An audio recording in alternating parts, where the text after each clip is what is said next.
Today, we will speak about allocating license managers to user, not licenses, but license managers. So allocating license managers to users in FLEXlm license software.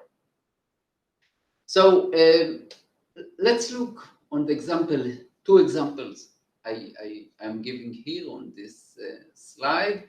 So we set up the software. This one is Autodesk, that one is Esri software, and ArcGIS, but the principle is the same. You set up the software, and after that, you need to allocate yourself to the license manager. So basically, it goes by port and host name and port. And here it will search automatically. Here you set it manually, but the principle is completely the same. Behind the form, it will set the license manager in different places. So let's review that. For example, in File, in Autodesk software with network license, of course, you have a file named leakpass.leak. And inside it, you see the server. So server is this address and use server. So that's in file. In registry, so in Windows registry, we see, for example, settings for Esri. You go to H key, local machine, software, and so on, until the version. And there you put license server equal port license manager, whatever.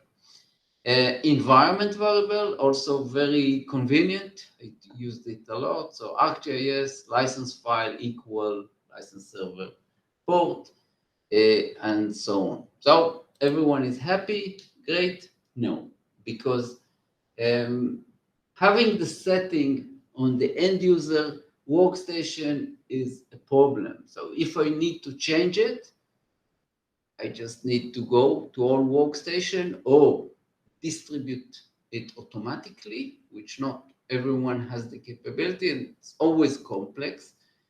Or I can send email to all employees from this date, change the port to this settings. Some can do it, some don't.